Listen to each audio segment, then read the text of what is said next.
JR शिक्षण या आपल्या यूट्यूब चॅनलमध्ये आपणा सर्वांचं पुन्हा एकदा सहर्ष स्वागत। राज्य सरकारी कर्मचारी निमसरकारी कर्मचाऱ्यांना 3 लाभांच्या सुधारित आश्वासित प्रगती योजनेसंदर्भातला अतिशय महत्त्वपूर्ण असा शासन निर्णय आज निर्गमित झालेला आहे। काय आहे हा शासन निर्णय आणि या शासन निर्णयाचा फायदा राज्यातील कोणत्या विभागातील सरकारी कर्मचारी अधिकाऱ्यांना होऊन त्यांना त्यांचा लाभ मिळणार आहे या संदर्भातील सविस्तर माहिती देणारा हा व्हिडिओ पाहण्यापूर्वी नेहमीप्रमाणे आपण सर्वांना एकच विनंती, व्हिडिओ शेवटपर्यंत पाहावा आणि आपण जर आमच्या चॅनलवर नवीन असाल तर चॅनलला जरूर सबस्क्राइब करा, समोरील बेल आयकॉनला सुद्धा क्लिक करा जेणेकरून महत्त्वपूर्ण शासन निर्णय कर्मचारी पेन्शनधारकांच्या हिताच्या महत्त्वपूर्ण अपडेट्स आपल्याला आपल्या यूट्यूब चॅनलवरती सर्वात अगोदर पाहावयास मिळतील।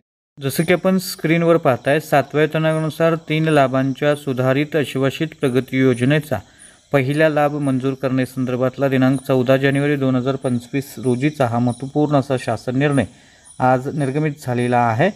याच्यामध्ये असे म्हटलेलं आहे की वित्त विभाग शासन निर्णय दिनांक 2 मार्च 2019 नव्हे 7व्या वेतन आयोगाच्या शिफारसीनुसार शासकीय कर्मचारी अधिकाऱ्यांना 10, 20 व 30 वर्षाच्या नियमित सेवेनंतर 3 लाभांची सुधारित सेवांतर्गत आश्वासित प्रगती योजना दिनांक 1/1/2016 पासून लागू करण्यात आलेली आहे आणि सदर योजनेनुसार नोंदणी व मुद्रांक विभागातील सह दुय्यम निबंधक वर्ग 2 आणि सह जिल्हा निबंधक वर्ग 2 संवर्गातील अधिकाऱ्यांना सलग 10 वर्षाची नियमित सेवा पूर्ण झालेल्या अधिकाऱ्यांना आश्वासित प्रगती योजनेचा पहिला लाभ मंजूर करण्यासंदर्भातला हा महत्त्वपूर्ण शासन निर्णय आहे।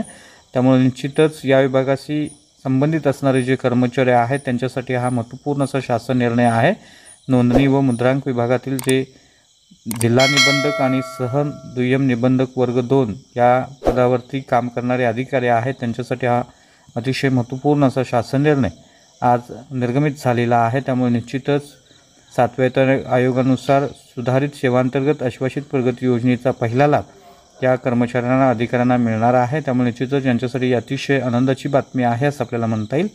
राज्यातील अनेक सरकारी कर्मचारी विशेषतः शालेय शिक्षण विभागाशी संबंधित असणारे शिक्षक, शिक्षकेतर कर्मचारी या आदेशासंदर्भात प्रतीक्षा करत आहेत आणि याच धर्तीवर त्यांनासुद्धा असा आदेश होणं अपेक्षित आहे। तर हा होता अतिशय महत्त्वपूर्ण व्हिडिओ, महत्त्वपूर्ण बातमी। अशाच महत्त्वपूर्ण बातम्यांसाठी रोजच्या महत्त्वपूर्ण शासन निर्णयासाठी चॅनलला जरूर सबस्क्राईब करा, व्हिडिओ आवडल्यास लाईक करा, आपल्या मित्रपरिवारामध्ये शेअर करा। धन्यवाद।